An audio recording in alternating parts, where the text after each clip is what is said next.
Hello, everyone, and welcome to episode 21 of the Fifth Meeple Board Game Podcast. We're a group of diverse friends who offer our takes on the latest and greatest board games to hit our table. I'm your host, Daniela, the goofy noob, and I'm joined today by the collector. Hey, this is David. And the intellectual introvert. Hi, everyone. This is Chris. And the deluxeifier. And you got Pete as well. In today's episode, we talk about a couple of dice placement OGs, and if you're not hip with it, that means original gangsters. We'll start in space, adjusting our orbits to pace our pips and positions to maximize Planet Maxwell's production in Alien Frontiers. Then we'll scour the sovereign state, influencing advisors and battling beasts in a ruse to rule the realm in Kingsburg.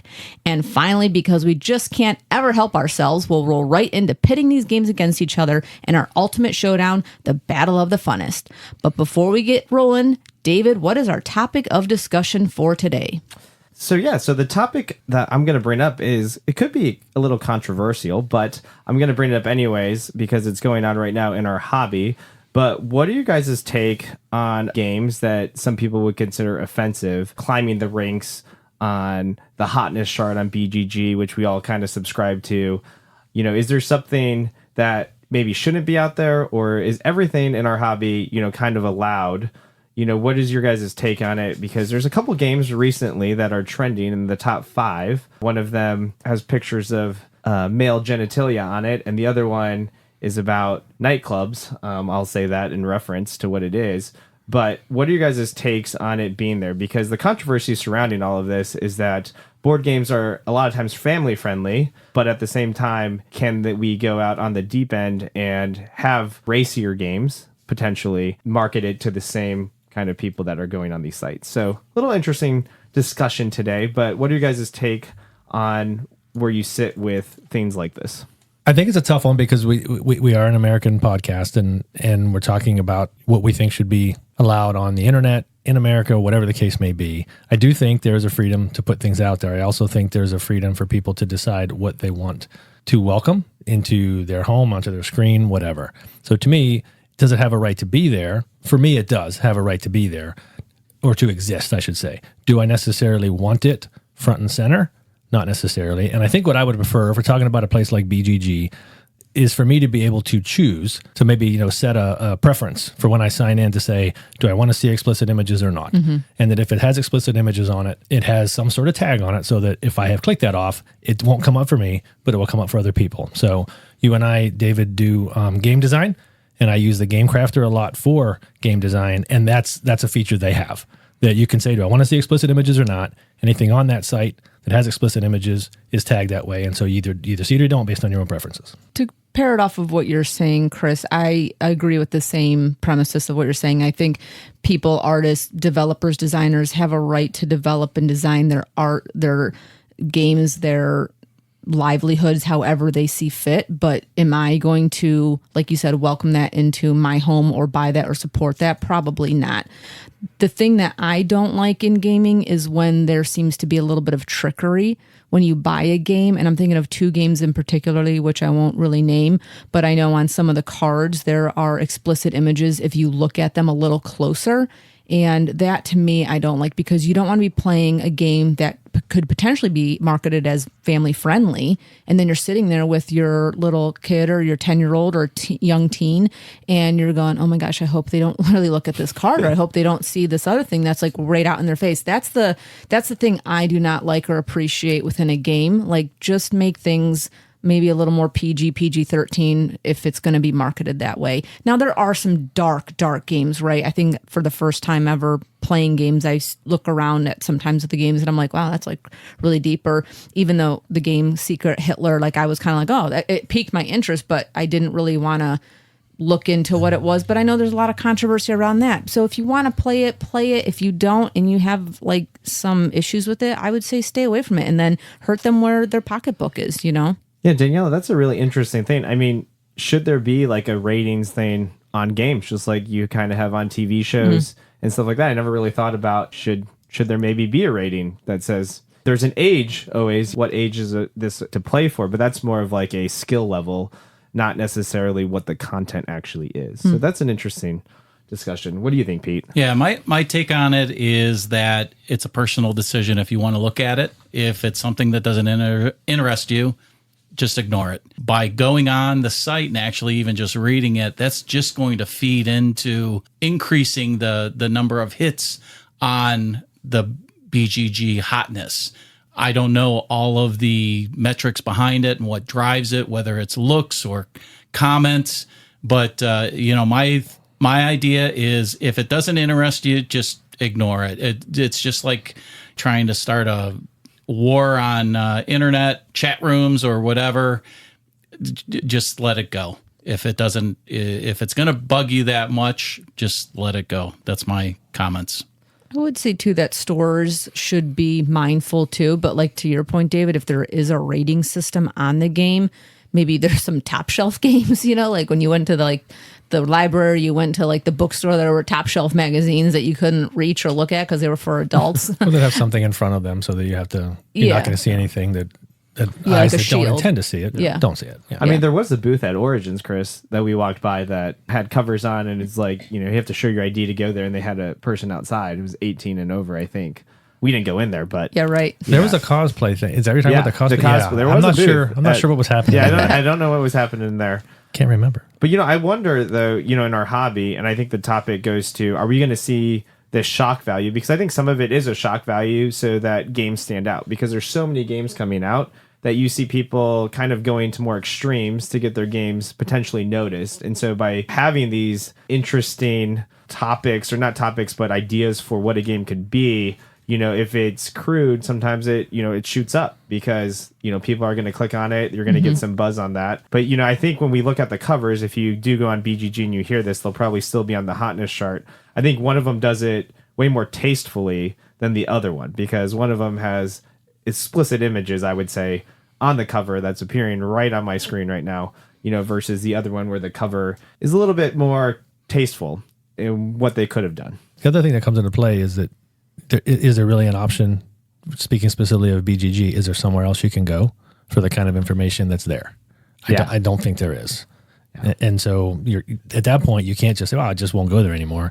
If you want that information, you have to take what you might consider the bad with what you consider the good. Yeah. And I like your idea, Chris, of having something where there's a filter on BGG so you could click, hey, I don't want to see explicit images. Because I know, it was a shock, I think, to a lot of us when we went on BGG this week, and there's just boom, right in not your what face. you expect to see. Yeah. Well, and exactly. I do that for social media. I do those same filters on Instagram and stuff, and I still see everything under the sun under that. So it's crazy, and it's coming hot and heavy. So that's all based on your searching history. So. No, better not be. That's all like cats and stuff. Well, thank you guys. And if you guys have an opinion on this topic, we'd love to hear from you. Feel free to give us a comment on any of our social media pages, or reach out to us via email. But we'd love to hear your take on this, as I think we'll probably see this come up more and more often in our hobby. So something new. All right. Thanks, David. So, those are opinions on just offensive games and offensive imaging. So if you have anything that you'd like to talk to us about on that, let us know. Send us an email at thefifthmeeple@gmail.com. We'd love to have you follow us on Instagram, Facebook, or on BGG, or check out our website at thefifthmeeple.com. And before you forget, why not take a second to hit the subscribe button so you never miss one of our shows? And if you want to help us grow, one of the best ways is to leave a review on Apple Podcasts. And if you do, we just might read it on our future show. And as always, thank you so much for listening. Well, it looks like we're about to make orbit, but when we return, we'll get into our thoughts on Alien Frontiers.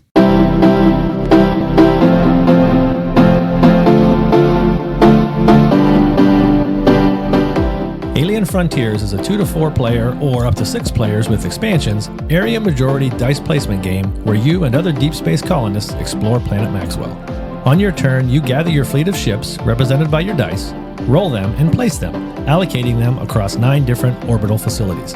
Each station grants a reward, such as providing fuel or resources, gaining alien tech cards for special powers, raiding other players' assets, building new ships, and constructing new colonies. Each orbital facility has requirements that must be met to dock there.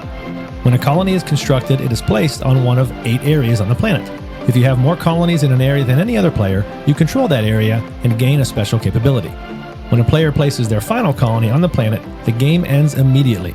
Players score points for each colony on the planet, each area they control, and for certain alien tech cards in their possession. The colonist with the most points rockets to victory. Alien Frontiers was designed by Tori Neiman and was first published in 2010 by Clever Mojo Games. Several expansions have since been released, including such features as factions, the Outer Belt, and agendas. We played using the Big Box edition that was released in 2017.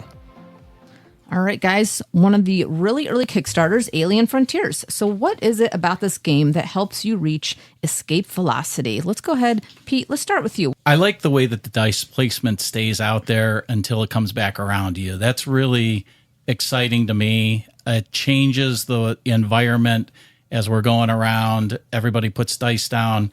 Then when it comes to my turn, I pull those dice off, roll them, and now I got to see where I can go.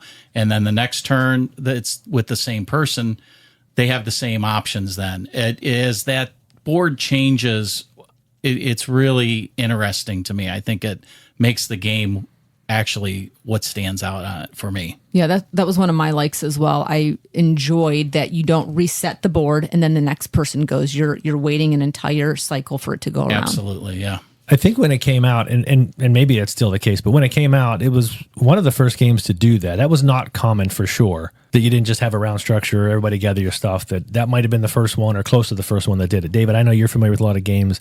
Are there a lot of games out there that do that now? Because I don't think there were back then. I'm trying to think about dice placement games especially. I would say this is not as common, especially with dice. I would say maybe worker placement, you might have a little bit more in this genre, but that puzzle, I think, is really unique for a dice placement game. The dice placement works similar to worker placement, where you're reserving that spot and it's going to stay there until you pull it back. I can think of a couple games that do that with workers. We're just doing it with dice, which is, again, I think it's really interesting that it works so well. Mm-hmm. The other thing, though, about those dice staying there that is actually a negative for me is there are certain spots that are really coveted spots. Mm-hmm. And if you happen to put your die there, unless someone has something like a plasma cannon where they can get rid of your die, it stays there, blocks that spot, and the next person that gets to use it is you again. And there are a couple of places where there's multiple spots, but there are other places like the terraforming station where there's one spot for one die. And if you have a lot of dice and you put a die there, you can then just kind of hit that 3 times in a row to put a colony out there, which I'm not particularly fond of, the fact that someone can actually monopolize a spot. There were some cards, though, wouldn't you say some tech and other items that allowed you to maybe hop, skip, jump over some of that? Well, there are a couple. One was the plasma cannon that I mentioned. I think there might only be one other one, especially in the base game, where it's hard. You have to have the right card. Mm-hmm. And actually, as you get more expansions, there's more cards to get through. Those become harder to find. Yes, for sure. I remember a couple games that we played where people were just stealing my dice off and using them. So there are ways to mitigate what's out there. Again, it's tricky. Mm-hmm. David, how about you? What's something you liked about this game? One thing I want to say about this game is that, it doesn't always depend on your roll. So sometimes you can roll low numbers and still be able to utilize them for things. It's not just always high numbers win the day. High numbers are better in this game, but there is chances to mitigate, especially with the card system that they have. So you can, I think Chris had a card, in the game that he was able to buy where, you flip the dice to the other side. So if you roll a lot of low numbers, you roll a 1, the opposite of a 1 is a 6 on the other side. It always adds up to 7. So, that's one way that the game allows you to mitigate a lot of stuff. But you do have to find the right cards. But there is decent mitigation, I think, in this game, which I like. Yeah. To build on that, one of the things I enjoyed was the many strategies with an S on it that you have to have going into this game, because if you're not rolling the right dice, you need to have another avenue to get to the win for the game. And I think that's something I enjoyed, having a couple different paths in front of me that I could see that I'm going, okay, if I'm not getting another ship out there, if I'm not getting to get on the planet to put one of my controls, like what else am I going to do? Okay, well, I'm going to go out and get resources or something like that for a couple rounds. So one of the things I also like about the game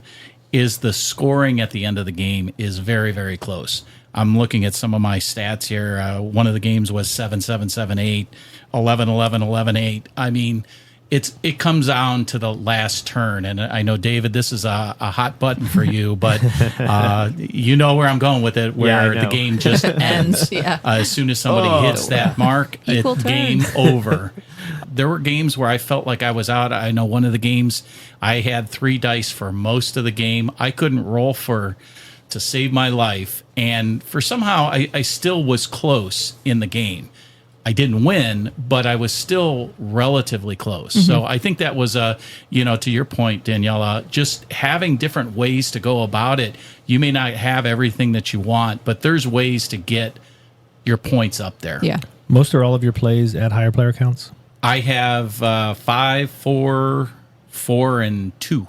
Okay, so I played most of my games at 2. This is actually the first modern board game that I played. So I've been a game player for my entire life, but I was stuck in, I didn't realize there was anything other than what I grew up with for a long time until my son ended up getting Alien Frontiers.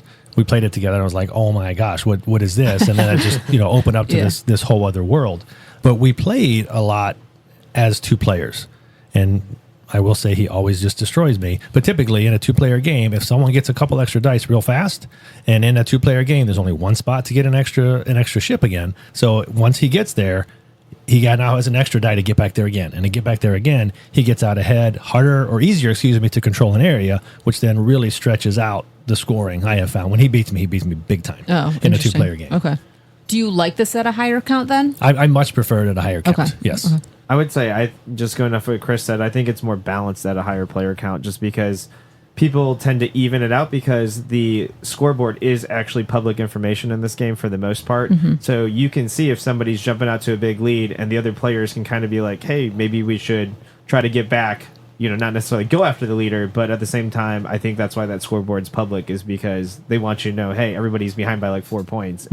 And I tend to see it self-correct itself. If you jump out to an early lead, I think it is hard to win this game because people tend to call you out on that. So And you want to can be, like, lose second. points, right? You get points for controlling areas, and that's where they're going to go. They're going to try to. You can't take someone's colonies off of the board once they're out there. You can't take that portion of the points away, but you can take their area control bonus away. And again, you get out early. That's why. And next thing you know, if a 4-player game, you got 3 people coming at you all at once. Yeah. Yeah. The one game we played, we were all fighting for control on the planet too. We were kind of jumping over and making sure people didn't have full control. We all try to put other pieces of ours on there. So yeah, it's very interactive. That's another good plus with the game. I mean, you are paying attention to what's going on when you're not placing dice because you're trying to strategize on where you can go or what options you have when it comes to your turn. And by very interactive, it can be a lot of take that as well, depending on how you want to play. But you can do a lot of take that in this that's game. what I mean by interactive. Yeah. Well, there's different types of interaction. But yeah, I would agree with all you guys too. Like that area control placement of your territories onto the actual map, that's always an interesting decision space for me because a lot of times I'm thinking, should I place it where I actually want to place it? Or do I place it in a spot maybe that's not as prime, but it's less going to be contested by other players because I just want to have a benefit throughout the game. And so sometimes I'll play it that way where I see there's some prime areas on the board that I feel like get fought over all the time. And if you want to go after that, your strategy is going to have to really be tailored to that. But do you want to take that risk or do you want to go in, one of the lesser challenged spots on the map? The other thing I'll say about this game on the positives, you had mentioned, Daniela, about you might be blocked, so go down a different path. One of the things that I've learned more and more as I've played this game is that the alien tech cards are actually really powerful. And when I first started playing this again with my son, I didn't realize that, and I was focusing on other areas, and he would always get the cards, and then all of a sudden there's some really good engines that you can get going, especially pairing it with some territory bonuses you may have where you might get a free fuel or a fuel discount from one of the territory bonuses, and then you have something that can turn X into Y for the cost of one fuel that you no longer have to pay. And you get enough of those alien tech cards, you can really have some powerful turns that it's like, okay, here I'm going to do it again. Again, what that sometimes means is then people are going to come after you and try to steal your cards, but until they can do that, you can really put some powerful combinations together. Yeah, when me and Dave were playing the game, he did have some of that tech, and I had to go after that tech to really take it away from him because individually they're not broken, but when you get a couple combinations together, it's brutal on you. So let's talk about some of the expansions and maybe the expansions that we maybe did or didn't like. We'll kind of meld that together, and then we'll talk about some of the things that really just burned your asteroids on this game. So what do you guys think? So Chris, we played Outer Belt. Yeah, the Outer Belt adds the asteroid card, so it's basically 4 new spots for cards to come out. There's kind of similar to the alien tech cards, although typically they're one shot, you have to have certain dice depending on what that card is over on the side. It does open it up to 5 players. I think without that, if you try to play 5 players, regardless of whether you have dice, it's going to get super, super tight. These aren't, I think, the best spots to go to, but they can have, again, some pretty powerful capabilities on those cards. Yeah, there were times when there was one card, and as you go, every turn you're rolling this one single dice. Everybody's rolling it on the beginning of their turn, and the cards rotate or they repopulate, or there's open gaps in that outer belt game. When you're doing that, there are some cards on there that you may really want, but like Chris said, you only get like a short amount of chance to actually pick up those cards. But I did a couple times, I think like maybe 3 times during the game, pick up cards that really, really helped me. But you have to be, it's a lot of reading, right? Like and they this have to be in the right spot at the right time for you to be able to get them. Right, with the right dice, Yes. plus whatever else is on the card that you need to buy that card. But that was difficult, and so that was but that was a whole other function of the game, right? So that's continuously going, and you got to constantly do that. But there's a lot of reading on these cards too that I know I said verbally during the play. This print's too small, and there's too many words like to try and read they cycle everything. Fast. They cycle fast, and so when I'm playing, I don't even try to read them until it's my turn, and then I'll take a look at them. And in a 5-player game, 4-player game, where you might be sitting on the opposite side of the table, I don't know how you can see them until it just comes up to your turn, and we have to pause so I can read these cards and know what I want to do. Yeah, that was a frustration. Yeah, there's pluses and minuses of that. Mm-hmm. And there's also a series of expansion packs that they're all in the version that we played, but all it really is a bunch of extra cards to go in the primarily alien tech deck, which can make it harder to find those cards you want, but also some of them I think are bloating. Some of them are actually really good powers. I don't know if you guys had any thoughts on some of those that you saw on the alien tech deck. No, I would agree with you. I think there's some that are really good and other ones that just bloat that deck. So, Yeah, there was just a lot to read with some of those cards. And then I know when other people had cards, and a lot of you guys were stealing each other's cards at certain points, I'm like, how can you even see what David has over there? Like, I can't even read his cards upside down, and that font is so small. I think you just see someone doing something like, what the heck? How did you do that? Oh, I got a card. Okay, I know where I'm going. Yeah. Right, I'm going and taking that card from you. I do feel the one game, the expansion where we used our own individual powers. That was the factions. The factions. I felt that was a little bit bloated to the game. I'd like to play that a couple more times to see if it kind of shakes out a little bit more, but I do feel like that was like, I got to focus on this, then this, and it was a lot. So I think those you bring out once you know the game a little better. I agree. It adds the complexity to the game, which I don't know that it really needs that much more complexity built into it. I think on its own, the dice placement, the base game, I think is good. Yeah, agree. Yeah, the factions, I can take it or leave it. There are a couple that I think are fun to play and interesting, and then there are a number of other ones that I feel like, well, they had to make a couple more. I think it's the Xeno Explorations or something like that, where you have a little rev unit and you're moving it around. Pete, you had it the last game that we played, and you pay a fuel and you move it to some territory, and boom, you get the benefit of that. And you had that, so you can move it as many times as you wanted to. That one's at least a fun one to play. I don't know how beneficial it is. Yeah, I thought it was okay to play. Like I said, I think it just adds that little bit more once you're done with the base game, or you want to add some extra options to the game. Mm-hmm. All right, guys. So what are some other things that really burned you on this? Well, I'm going to say I'm not a big fan of the retro space theme. Okay. It just reminds me of the Jetsons. I get the rocket ship from Little Einsteins going in my head. And I enjoy space games, but it's just not so much a put off to me. It just doesn't sing to me. Yeah, fair enough. Yeah, for me, this one, we play a lot of games at 5 players. In my opinion on this was, it's pretty crowded at 5. You know, if you're not playing with an expansion of some sort, I don't know if I would play this game at 5 players unless you add a couple expansions. Just because I like games that are tight, but this is really tight, especially because you don't control a lot of things. Sometimes you could just have a roll where people are, they have their dice out there because nobody brings them back, and it gets back to you, and you roll the dice, and for whatever reason, you don't have a lot of mitigation power yet in the game, and you could feel like you waste turns in this game. So would 4 be your sweet spot? 4 or 3? 4 or 3? I think 3 is my sweet spot. That's what I had written down. Yeah. I also think there's a lot of downtime in this game. I know you said you're always looking, but that's all you're really doing is looking. Right. And so to me, it's like you can't plan anything. You don't know where the next person's going. And there's a lot of downtime. And again, if you're playing with certain things, someone's got to take turn to read the cards. And if you're playing with 4 players, that means 3 other people are going to take time to read the cards, figure out what they're going to do, roll the dice, go through all these combinations until it's finally your turn. And then you can't even start because now you have to read the cards and figure out what you're going to do. And so there's a lot of downtime in this game. Yeah, I agree with you there.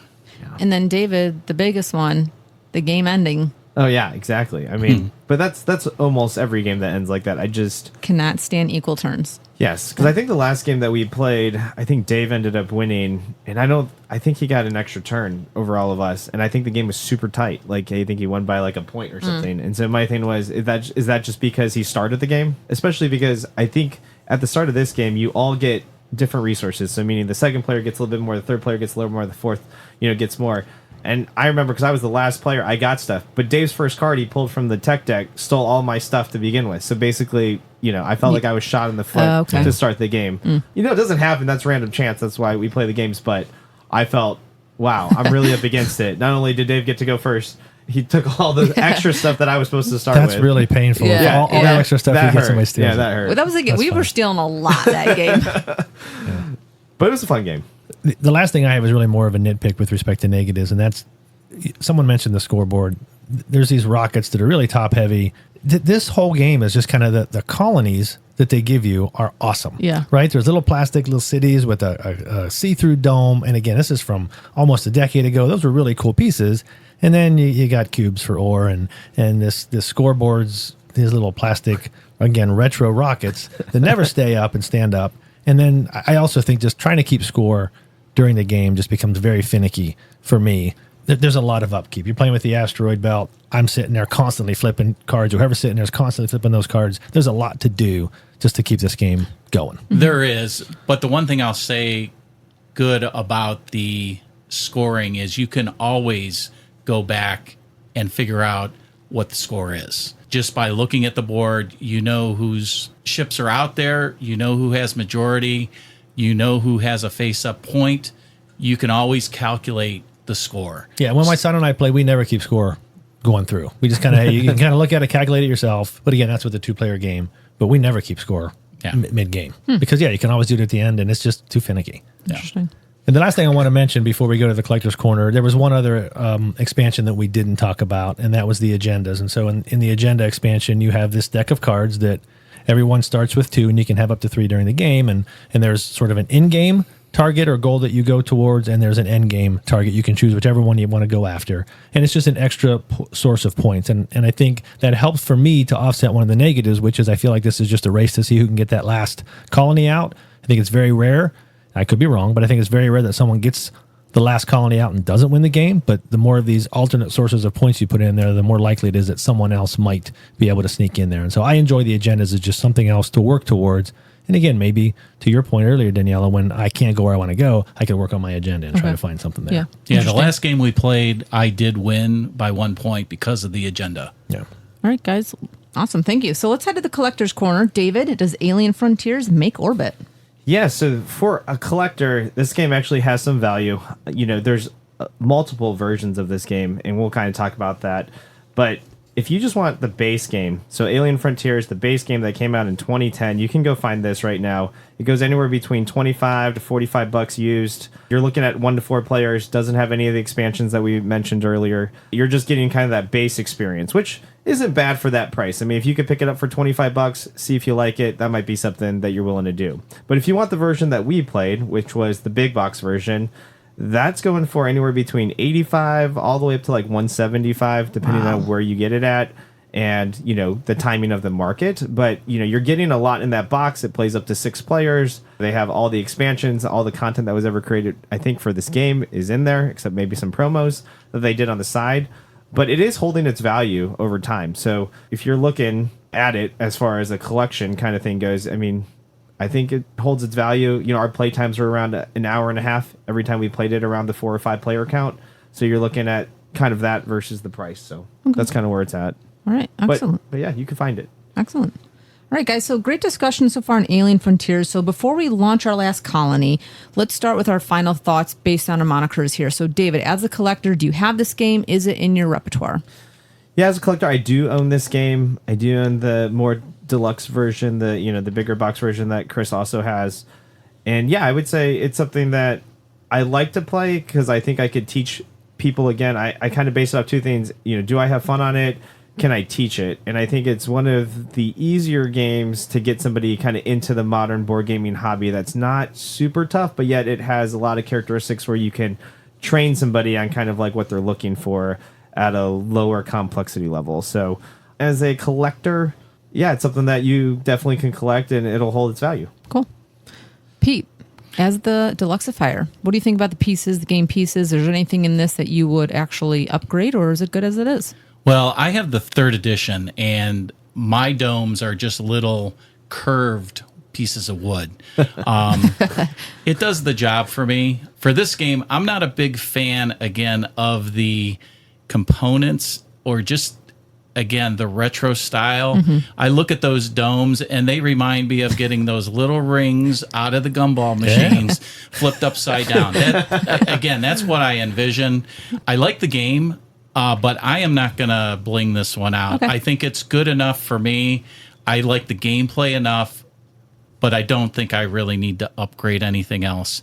The upgrades, I think a lot of those, or I should say the expansions, really add the additional cards and maybe that extra player counts that count. So if you do like the game, I would go that route versus trying to bling it. Okay, excellent. And Chris, as the intellectual introvert, thoughts on this game? Yeah, I mentioned earlier this game has a special place in my heart. It was the game that introduced me to modern board gaming. I have a lot of plays with my son, so a lot of good memories there, getting walloped time and time again. I think, David, to what you said, if you're gonna teach someone, teach them with the base game. That keeps it simple.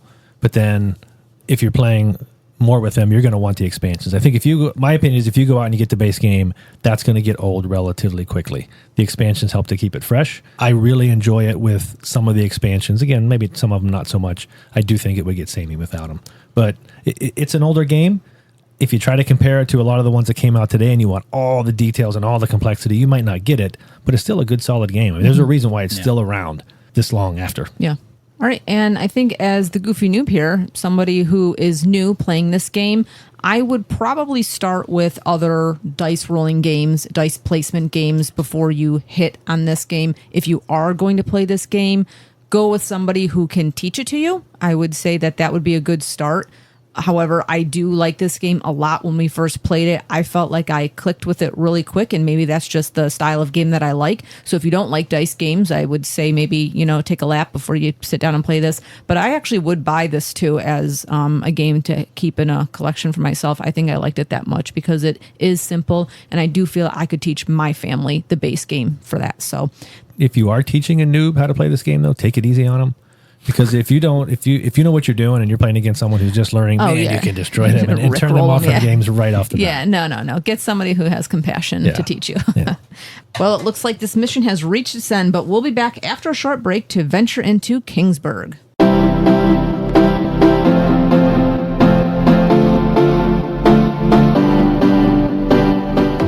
Kingsburg is a 2 to 5 player dice placement game where you battle your rival governors, influencing King Tritus and his trusted advisors as you vie for admittance to the Royal Council. The game spans 5 years or rounds, including 3 productive seasons and 8 total phases. At the start of spring, summer, and fall, players roll their dice, then take turns allocating one or a combination of them to a single advisor's spot on the game board, with the total of the dice matching the advisor's number. Each advisor can only be influenced once per season. Players earn resources, points, or other perks from their advisors, then can build one of a series of available buildings, which will also provide either perks, points, or both. Between seasons, players may be rewarded by the king for having constructed the most buildings, or be helped by the king if they're not faring as well as the other governors. Players also build up their army during the year for a winter battle. If you've gained enough combat strength to defeat the enemy, you gain resources, but a defeat results in devastating consequences, losing resources, points, buildings, or a combination of the 3. After the 5th year's winter battle, the player who has amassed the most points earns the king's favor and is admitted to his royal council. Kingsburg was designed by Andrea Chiarvesio and Luca Ianecco and was first published in 2007. Several expansions were then released and collected in the 2nd edition that was published in 2017 by Z-Man Games, which is the version that we played. All right, lords and ladies, here we are in the King's Court. What do you all think are the jewels in the crown for Kingsburg? Who are you? No, I'm just messing. The one thing I want to start off with this game, and there's a lot to like about this game, but one of the things I like about this game is it does something similar to Quacks of Quedlinburg, where if you are teaching the game, if you have somebody that knows the game well, they can narrate kind of the different phases of this game and kind of go through it. And I really enjoy that about certain games, because I think this is an easy game where you can teach somebody because of how the game actually paces itself through each round.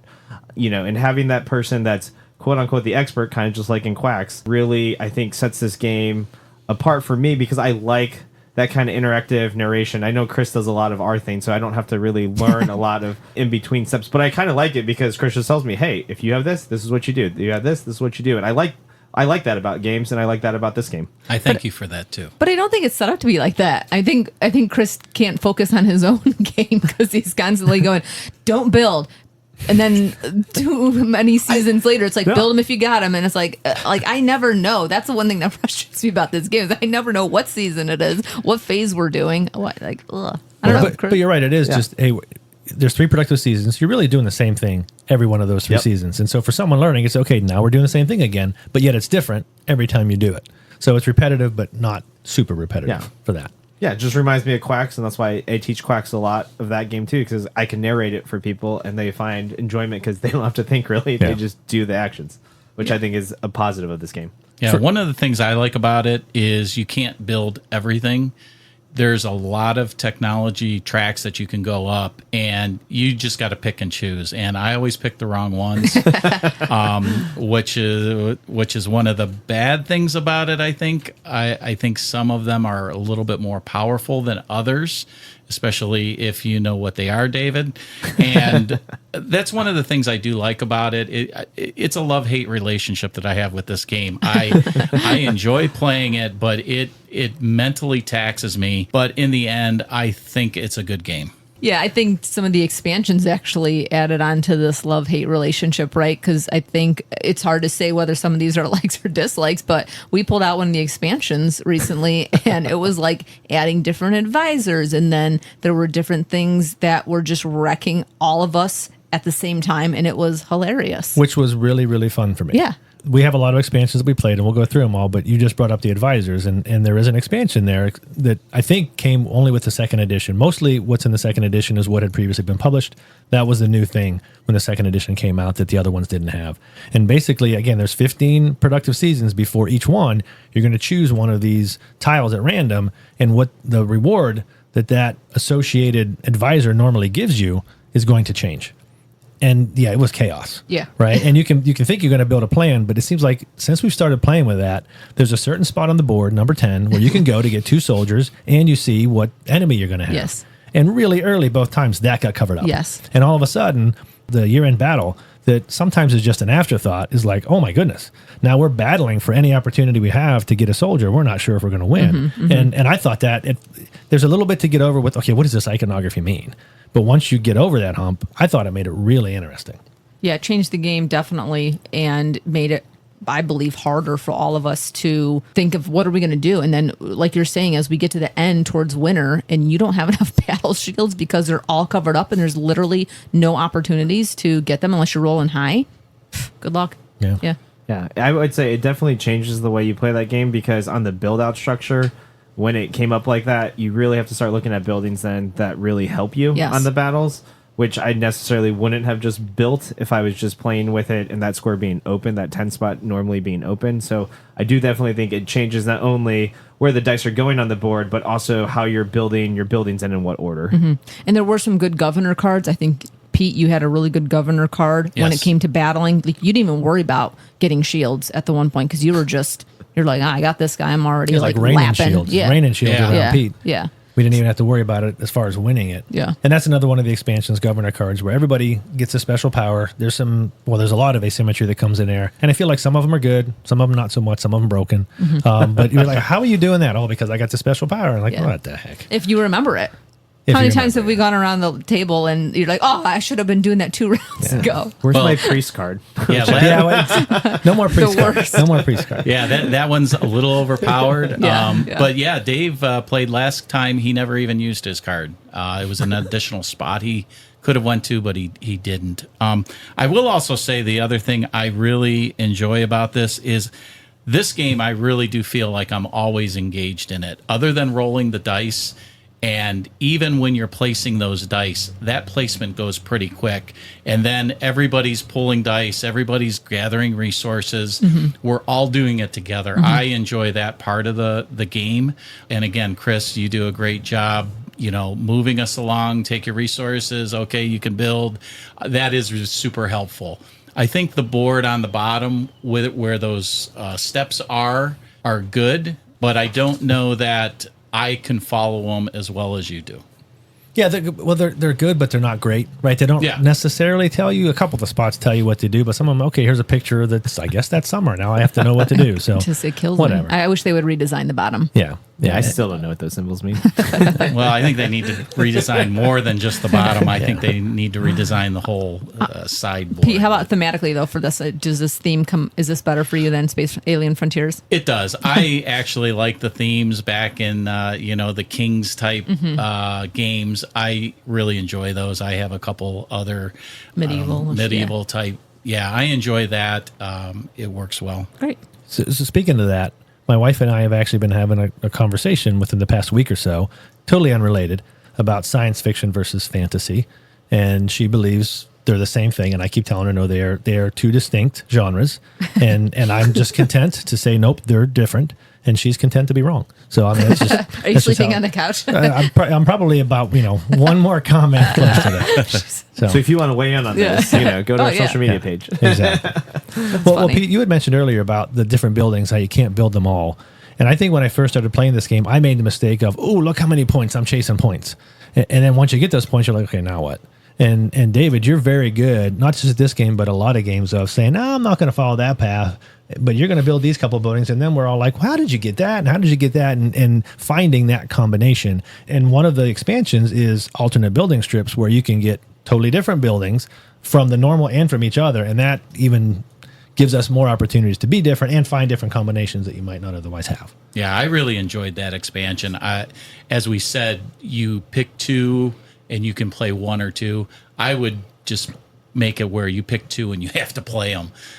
It just changes that component up enough where everybody's got a little bit of something different, and it changes the game enough where we're not all doing the same thing or chasing that magic path. You're forced to pick something different. Well, let me ask this. So when we play the advisor cards and we have additional coverages that go on the board that covers up the way you usually play it with the goods that you're getting, and you have those expansion strips, I felt like we all knew from the previous game, oh no, we got to get the shields and we got to get battle ready stuff. So we were all kind of going up on some of the same tracks. I feel some of the other tracks on my personal board I have not been touching for the last couple of games. Does anybody else feel like that? Like I felt very battle heavy in the last couple of games. I felt more battle heavy than maybe I typically would, but I was okay with that. It gave me something else I had to manage that in prior games, it was just like, I don't really have to worry that much about the battle. To me, it was just one other thing, but I did feel like, I got to build that, which means I can't buy what I really want, and I never get that benefit. Yep. But I don't think you should get everything you want. No, and true. So I think agree. that's okay. No, I agree. I just felt like I was only going up on a couple tracks that for two games, I was like, I really never explored the rest of this board. So, Yeah. Okay, awesome. Any other likes that we like on this, the positives? You can be ruthless in this game as far as dice block. I'm not sure I if thought you were that's talking to me. I was like, what? No, I'm not sure if that's a positive or a negative, but I think that is a positive for a lot of people. That there, you can do some take that. I try not to always do that, but sometimes you don't have a choice. If you have, I'm looking at certain you. dice. I know because I did it to you a couple times, but I tried only to do it when it was like, well, if I don't do it to you, you're going to end up doing it to me, whether you want to or not. Right. If all you've got is a 3 left, and I've got a 3 and 2 6s, and I know I want a 3 and a 12. If I play the 12, I know my 3 is useless. So I have to do that. But it can be a little painful, but there are ways to mitigate that. Always have a +2. Mm-hmm. Build a building that gives you a +1, -1. But you have to have that and be at that point. But you can be brutal if you really wanted to. Yeah, I think that's just the imperative. If you roll in at the small numbers, you get to go first. And if you roll a higher number, you get to go back. So starting this game, if you're rolling small, you got to really be cognizant of what other people rolled so that you can maybe block them out and then still utilize your tiny dice to do something. Yeah, you're not supposed to block your dice from other people. And so you can look and say, okay, no one else has a 1. Exactly. So I know my 1 is safe. And then inevitably Dave has this, so I can influence advisor +1, -1. He comes in anyway. But All right, guys. So, what about Kingsburg that really knocks you off your mount on this game? What are some things that maybe frustrated you while we were playing? I know we've kind of been talking a little bit back and forth because there's different things and mechanisms that we do or don't like based on our individual personalities. But what about you guys? Pete, how about you? Something that just maybe frustrated? What's coming. Oh, no.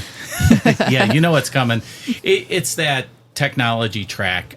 It just does not make any sense. There's no tech in the medieval ages. Well, there's technology, but all of your buildings give you a benefit, and keeping track of that is ridiculous. yes, Yes. They don't have any consistent iconography or way to identify what's going on. And I think that's part of the frustration when, Chris, you say, okay, well, we're at the beginning of the season. Hold up, I got to look. Wait, which ones are in the beginning of the season? There's all no words. special color. There's Right. no Yeah. special icon. It drives me crazy. That's that hate part about it. I like what it does, but they need to come up with a better method for it. I've been thinking in my head, I'm just going to start cutting and making stacks and set them on the board and just use those and keep flipping over and upgrading and really feel like I'm upgrading rather than going down this long path. And I can understand why some of it's that way, but it is all words. But if you're saying, oh, you get +1 in battle, then give me a giant +1. But when you say +1 in battle, unless it's dragons and that's +2, or unless it's orcs and it's +0, then I can see it gets hard to do that. Yeah. But yeah, it's just crazy. Whenever we get to that point, everyone's like, Even I a gotta figure out what I seasonal got. icon, like a winter, Yes. like a snowflake for the Give me winter a or snowflake, something. give me a sun, whatever. Yeah. Yeah, I mean, there's time or cards that say at the end of the step. So you have the beginning of the season, and then you have the end of the season. There's really no delineation there. You have to know what the cards are. And I spent a lot of time on the last game just focusing on those and rereading everything and just kind of ignoring everything else. And I think that hurt me in the game because I think I should have been going up some different tracks. I should have taken some different options than just spending the resources that I had to build, because you always feel like you have to keep building, you have to keep up in this game, otherwise you're just going to fall behind because you're not going to be scoring points. Yeah, but really that comes into some of I'm not going to call it deck management because you don't have a deck in your hand, but do I really need to build this or don't I, or can I get points some other way, or should I be putting my dice on a advisor who will give me points? And I don't think building the most buildings is the name of the game in this game. So I think that might be a different avenue. I think it's building the right buildings. I agree. And there is still benefit to having the most, but there's also a benefit to having the least. Yep. And like that's why I think David does a good job of saying not just the most, but which ones, not just the highest scoring ones, but the ones that are going to give me the best benefit over time. Okay. Yeah, definitely. I also think that we played second edition, which comes with a bunch of different expansions. If you're just playing the base game and you're not using any of the expansions, I can tell you it gets really samey really fast. And that's the way my son and I had. This is another game that was one of the first ones we had. And that's the way we played it for a good while. And we stopped playing it because it was just very samey. And now, okay, we've tried out both in this group and with my son some of the expansions. It's much, much, much better with the expansions. And there's some I wouldn't play it without it at this point. I would agree with that sentiment as well. I think it can get samey. I think there are tracks that once you start really playing this game that are better than others, especially combined with different advisors that you see come out on this board.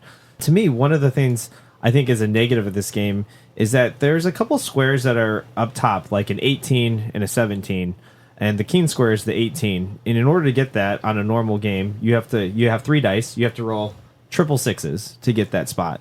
And to me, I wish that we could just utilize like those big spots more, because there's some games where I play this and it just never gets hit, like the 17 or the 18, just because of how we're rolling our dice and we don't have great mitigation cards to up the power. And I feel like some of the spots you just never see in a game, and I feel like that's a shame because you want to see those come out, you want to see those big moves in a game, and sometimes I feel like I could play this game and everybody's just middling, and there's just no really sweet moves where you're like, oh, that was sweet, I finally got to that spot.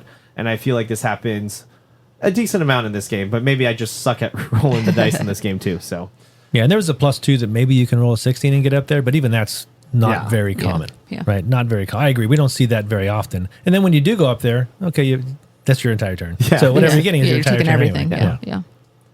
I think one of the frustrations that I have in this, maybe it's not frustration, it's just kind of like, I think you could have done this better, was the enemy cards. So I guess I don't feel that they were really that bad. And I know, Chris and you and I had this discussion last time we played, but if I don't have enough shields to win the battle or to tie what the defeating number is, I mean, okay, you lose a piece of gold. Oh, well, I don't have a piece of gold, so take that. Like, well, first couple seasons, or first couple years, I would agree with you. I don't know if I even care if I lose at that point. Yeah. Because, you lose something that you may not even have. Yeah. When you get to the fourth and especially the fifth, and you could lose a building or correct. 8 points, that building they're going to take is typically the highest scoring building that you have. It's the top rightmost building. And so if you built a cathedral worth 9 points, you just lost 9 points. But with the little tokens that we keep in our hands, you could already have 3 and 4 extra shields in your hand, plus a couple things on your board to potentially get to the place where you're like, I got 3 shields. While I'm playing, I'm going to use that extra token to really just which could make sure I potentially, tie. I agree. But if you lose, I stand by that it is devastating if you lose late. How likely it is that you will lose depends what you built. Might depend on what happens with the advisors that come out. I stand by it is brutal. If you lose round 5, I don't think you're winning.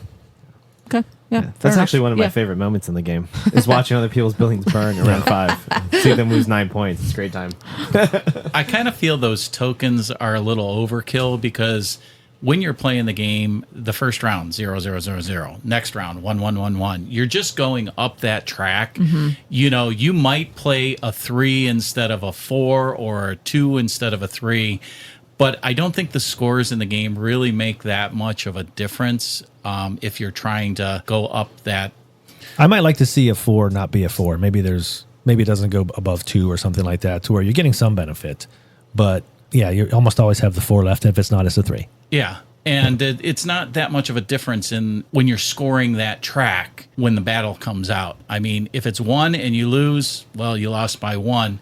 You would either have to have that information already by, using the seer card or, looking at what's coming at you and make that decision. You can do some math in your head. Usually we're trying to hit that target pretty close. So again, I just think that's kind of a tacked on thing. I think there maybe could be a better way of doing it. I just don't know what that would be. So that is an expansion. We're talking about the soldier tokens, where at the last stage before winter, you are declaring which one of those soldier tokens you're going to use. You can only use each one time. The actual normal game is you roll a die. That number applies to everybody, and the king sends that many shields. And we played that way once, I think, and it was like, that's kind of lame. Either everybody gets screwed, or everybody... And I do agree there's not as much decision there, but the last game we played, Daniela won by 1. And I thought something again. was... The listeners didn't hear. The last game we played, Daniela got lucky, and she won by 1. I was not playing this game, by the way. But I thought I was going to catch you, because when I saw you played your 4 on the last war that we had, your battle, and I was like, ooh. Because I was calculating, we're both going to have 4. I knew where we were going to end up. Yeah. Then I saw you play your 4. And I didn't know what you had. And it turns out you had just enough to squeak it out. But again, okay, so you had a 3 instead of a 4. So it wasn't that different, but I would play with those over the die roll every time. Because at least you have a little bit of control, and I prefer to have control rather than, a dice roll determines what happens. Yeah, for sure. I mean, the only other negative I could say is I think this game takes up a little bit too much table space for what it is.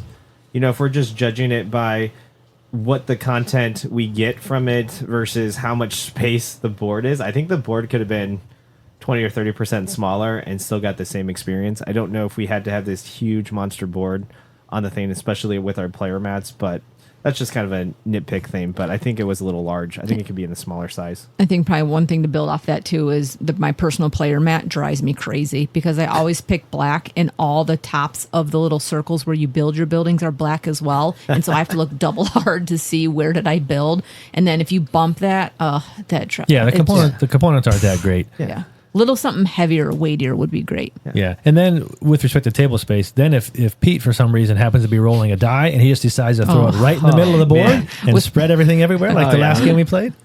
It happens. Yeah. The last thing I had was just, I feel like there's very little dice mitigation for bad rolls. And you kind of touched on that. If you roll a 4, you're host. The exception might be that, okay, you can build some buildings that, I roll a 4 now, it's a benefit, and especially with the alternate buildings, sometimes I'm hoping I roll a 4, so I get a re-roll and a point, and then I roll again, but then I need a big roll.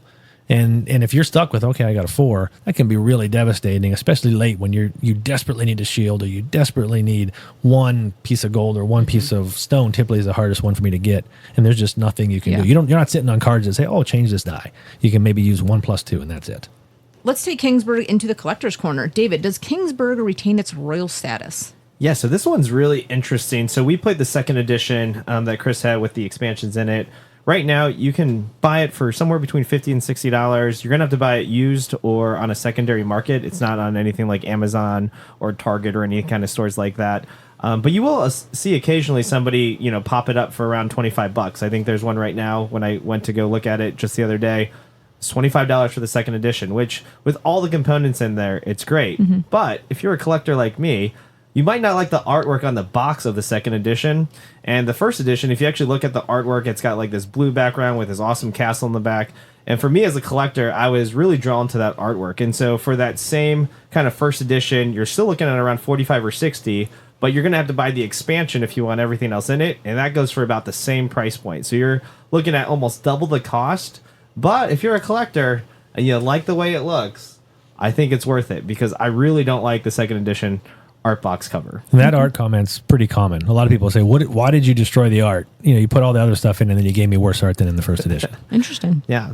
And for those of you who are interested in this game, Asmodee now has the rights to this game, and they're actually releasing a third edition of this game. It looks...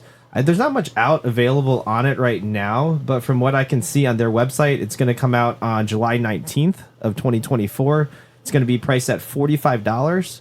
So that sounds pretty good. And it looks like component-wise, they shrunk everything down. So kind of like we were saying earlier, it looks like they have shrunken down the board. I'm not sure if they made all the corrections that Pete wants to necessarily see in the game, but it is a smaller board. It's about, I would say, half the size it looks like of the current edition. Oh, wow. So you said maybe it's coming a small out. box. It's coming out July 19th. July 19th, yeah. And this episode's supposed to drop July 18th, so you know what you're doing tomorrow now, if this sounds interesting. Excellent. Yeah. All right, awesome. Thank you for that analysis. So let's take it back to final thoughts on this. Chris, as the intellectual introvert, how are you feeling about this game? Game interactions, people policing, all that.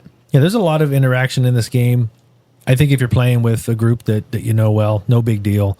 Hopefully you can take a little bit of take that and not get too upset about it. I will say that if you're into smaller groups, 2-player games fall flat for me. That's how my son and I played a lot of them. They get very samey. There's not as much interaction, especially with each other.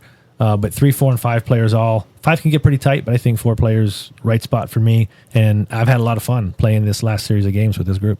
All right, Pete, as the Deluxeifier, what do you got for us? Anything in this game that you can Deluxeify? I'm not really sure there is. No, I think the components are decent. The wooden components for the gold and the wood and the stone, I think they look fine. Mm-hmm.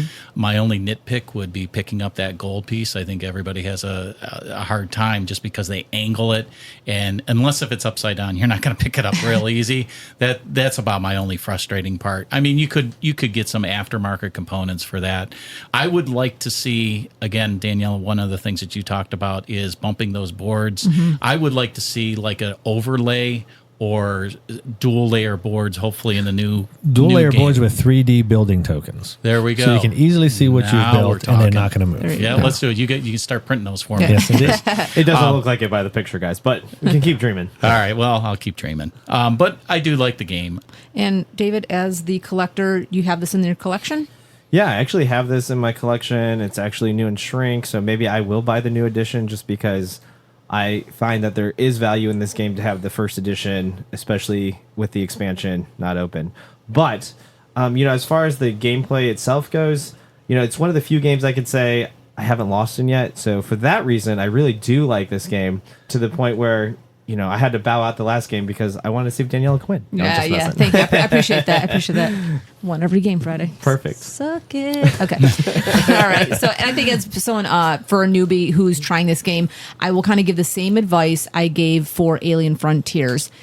If you want to try this game, dice placement and using your player board, and you think you can handle that as a new person playing board games, start low. Start with the base game. Don't try and add any other items onto this. And again, play with somebody who's played this, because to David's point, you're going to need somebody who can kind of take you through each season and take it slow to actually go through it. I don't believe that this maybe should be your first dice placement game if you're looking into getting that. But if it's something you like and you've seen in the past that you're good at these types of games, I would say that it is a fun game to play, and that's where I'm kind of standing on it. All right, well, I think I just heard the king call for his royal executioner, so it's probably a good time to end this conversation. Let's head over to the jousting grounds for today's Battle of the Funnest.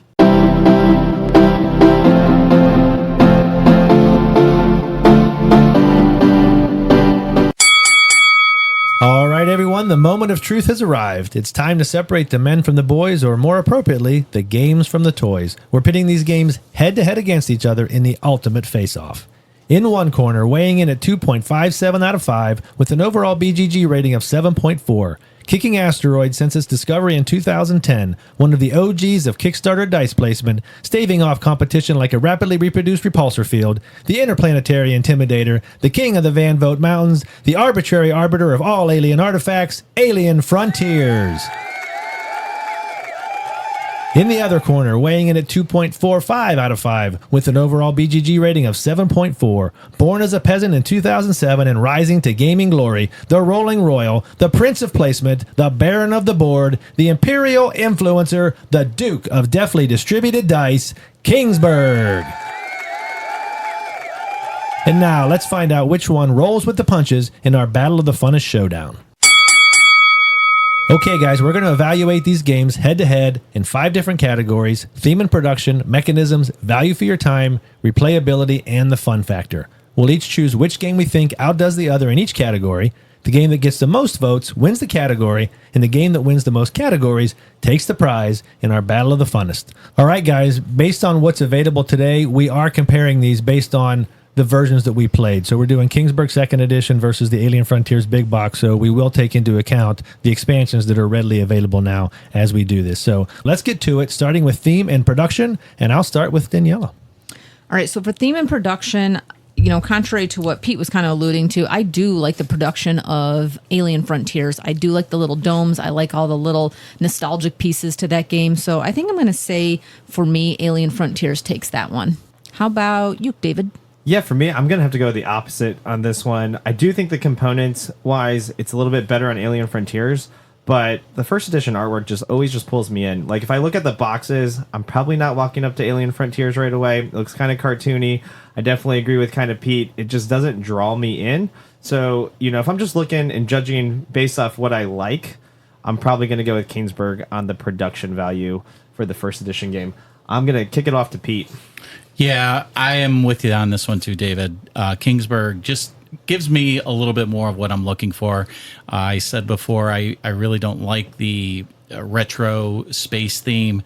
The theme doesn't really come through as much as the Kingsburg does for me. So I'm just going to stick with Kingsburg.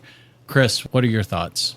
So for me, neither one really has great production, and I think both of these are overused themes, so it's sort of naming the fastest turtle here for me.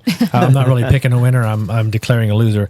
Alien Frontiers gave me a double-sided board for rocket-shaped dice, and it had those pretty cool colony tokens, while Kingsburg gave me cardstock player mats. So I'm going with Alien Frontiers here, which means we have a 2-2 tie right off the bat for theme and production. So we will go to our fifth meeple, Dave, and see what he had to say. And Pete has the hidden information in the vault. Here's Dave's comment. While both games are nicely designed, I like Alien Frontiers when we played with the enhanced player ship pieces and special towers. The Alien Frontier gameplay, mechanisms, and board align great with the theme. All right, so by tiebreaker, Alien Frontiers takes theme and production and goes out ahead 1-0. All right, now to mechanisms. I'm going to come to David. Where are you at on this? Yeah, for mechanisms on this one, I am going to have to actually go with Alien Frontiers. I feel like there's just more mitigation that I can do with what I'm able to do based off of a roll. So a lot of these dice games, you're rolling dice, and what I look for is how can I mitigate a bad roll, and what does the game allow me to do? And I feel like in this case, Alien Frontiers gives me a lot more options on what I can do if I do have a bad roll versus Kingsburg, which I think the options are just a lot more limited. But in retrospect, the turns are snappier. So, but still, Alien Frontiers for me on this one. I'm going to kick it over to Chris. Yeah, both again are pretty routine to me, and I think show their age. But I like how Alien Frontiers doesn't clear the board. At the same time, that also bugs me sometimes, but some of the way the card cycle seems broken to me as well. Kingsburg, I thought, did a good job of meshing together the resource gathering with the building, but in this case, they lose it when it comes to keeping track of all the perks in the building. I felt like that just, okay, I don't care what the mechanisms are. There wasn't a mechanism for that, and that bothers me. So it's Alien Frontiers for me as well. Daniela. All right, so I'm going to simplify this just a little bit because I feel like they're both roll dice, place it, and then do what you can do. But for Kingsburg, sometimes you can't place all the dice, and that makes me crazy. At least in Alien Frontiers, you can go and you can actually move your dome down a little bit on the track there. So I like that I can place everything that I have, even if it's something I didn't want to place. So Alien Frontiers takes that for me. Get out the broom because we're sweeping this one. Alien Frontiers by far is just better for the dice placement. As Daniela said, you always have something to do. I feel in Kingsburg I'm tied up. And I also like more interaction with each other in the gameplay versus Kingsburg, where mostly the interaction is just blocking your spot. All right, so as Pete mentioned, it's a sweep. Alien Frontiers 4-0, and goes out, perhaps with its superior futuristic technology, taking a lead 2-0 right now over Kingsburg. But now we switch to value for your time. I'm going to start here. I mentioned earlier that I felt there was really hardly any downtime in Kingsburg. I think there's a lot in Alien Frontiers. Both of these take us roughly the same amount of time in this group. I think about an hour and a half each play. With my son, again, lower player counts, Alien Frontiers tends to play quicker, but I still feel like I get more out of my time with Kingsburg, and that's where I'm going to stay. Pete, what about you? I'm with you on that. Kingsburg, you mentioned the exact same things I had down in my notes. It's longer, but I always feel engaged in it. The time, I have the times marked down here. It is very close. Kingsburg is a little bit longer for the play, but it feels like it goes faster to me. So I'm going to go with Kingsburg. Daniela, your thoughts? Interesting. So I'm going to say Alien Frontiers because I do believe that Alien Frontiers is about 20 minutes shorter. And so when we're trying to get in and get out and play a game, I felt the last 2 times we played Kingsburg, I was like, is this game going to end? And when is it going to end? Or why is it taking so long for us to get to that final battle period? So I don't know. Maybe I'm missing something, but I'm going to stick with Alien Frontiers for that. David? Wow, I can't believe you're saying that. On this one, I'm also going to have to go with Kingsburg. I think there is just too much downtime between turns when you play at a higher player count on Alien Frontiers. I like that Kingsburg turns are snappy and might go a little bit longer in overall play time, but the turns are snappier, so it doesn't, to me, feel like that. So when I look at overall value for my time, I'm definitely going to pick Kingsburg on this one. All right, so 3-1, Kingsburg over Alien Frontiers for value for your time. Still in it. Alien Frontiers is up 2-1, but now we go to replayability. I know where I'm going, but I'm going to go to Daniela first. You have not voted for Kingsburg yet. I'm curious to see if you want to hear. I think this might be a full sweep for me, though, because as I'm thinking about the games here, so for replayability, Alien Frontiers, I am going to go with this one again just because when I'm playing it, I feel like there's so many different things that I want to explore with this. I want to learn to read all the cards. I want to get to playing it and to be a little bit snappier. When we're doing Kingsburg and we're slowing down to help the new people, like play, I was that person once, but when we're slowing down to help the new people, and it's like I'm a little like tied up in that where I'm waiting for people to play and we're not moving fast enough. So I don't know if it's as fluid as maybe other people think it is, but I really like Alien Frontiers. We played it once, I really enjoyed it. It clicked with me. It's something I enjoy, so I'm just going to stick with that. David? Yeah, for this one, when I think about replayability and all the expansions, since we're judging the games based off of that, I'm probably going to have to go with Alien Frontiers. I feel like there is definitely more to explore there overall. I've played Kingsburg now, I think 3 or 4 times. I think I've won every game, but I go through a similar track normally. One of 2 things, I feel like I may have just stumbled upon a good track and, I haven't been beat yet in it. So with Alien Frontiers, I struggle a lot more. I think there's a lot more things that can go on, especially if the turn order just ends suddenly. That's always a shocker to me too. So just ways to figure out the game and to mitigate it. I feel like I have a lot more to explore right now with Alien Frontiers. So I'm going to go with that one. I'm going to kick it over to Pete. Yeah, I'm going to disagree with both you guys. I think the expansions, and again, basing this off of the expansions, there's just so many more options, I think, with Kingsburg than there are with Alien Frontiers. The different expansions that you can play with, they just change up the game quite a bit more without adding extra complexity to me, where I feel like you get a little bit more complexity going the other way with Alien Frontier. So I'm going to go against the grain. I'm going to go with Kingsburg. Chris, what are you leaning towards? You have your thoughts already? Why don't you share them with us? Yeah, I think Pete and I are playing off the same sheet music here because I just had written down everything that you said. I think several of Kingsburg's expansions really add to replayability.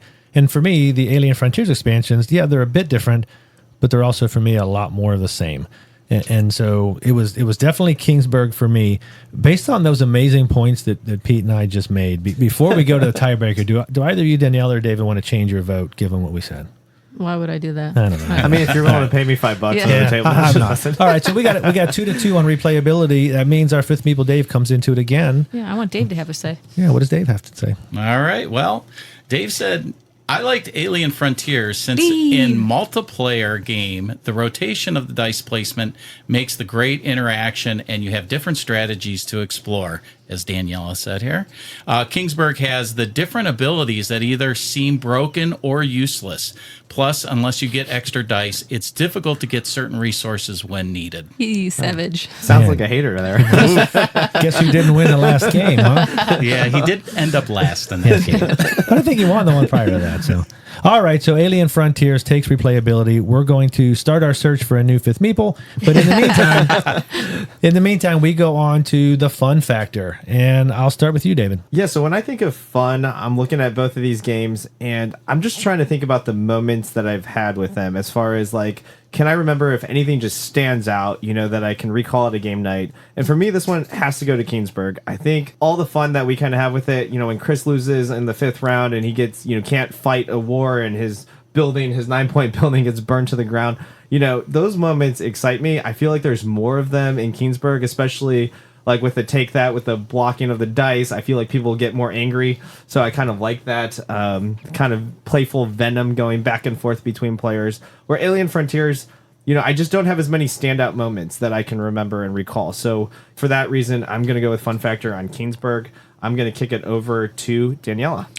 I think I might switch my vote on this only because of some of the things you just said. So when we are playing, I'm trying to think of the player interaction and what we collectively as a group or whoever we have sitting at our table and how we're interacting and stuff. And I think there are more of those like moments or like you're like a collective groan or, something with Kingsburg. So, and I do think Alien Frontiers has a little bit more personal, individual, like, oh man, I missed what I was going to do or I didn't roll the right thing. Like you're internalizing a lot of that versus saying, oh, you took that spot that I wanted, so I'll say Kingsburg for fun factor.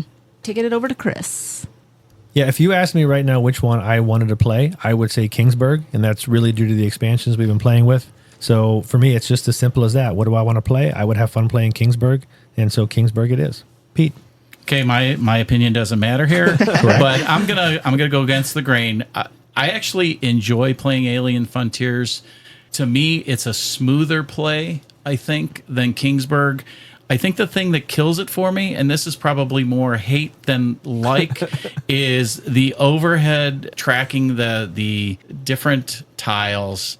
It's just too much overhead, and that takes away the fun for me. Where when I'm playing Alien Frontiers, I just feel like I'm having more fun at the game. I enjoy Kingsburg, but I think I have more fun playing Alien Frontiers. I had that thought too, so I'm there with you in solidarity. But all right, doesn't matter. You said so. Kingsburg takes the fun factor, which means that it brings it close. It was actually 10-10 in our individual votes when we just look at what did we vote on. But when we go by category, Kingsburg wins fun factor, but Alien Frontiers takes it all with the score of 3-2. Alien Frontiers commands the mothership in this battle of the funnest. All right, folks, that brings us to the end of yet another episode of the Fifth Meeple Board Game Podcast. We hope you guys enjoyed rolling the dice with us, and if you'd like to get in touch, just email us at thefifthmeeple@gmail.com or give us a shout out on Facebook or Instagram. Thanks again for listening, and until next time, may your dice always show a friendly face. See ya. Bye, everyone. Thanks for listening. See ya.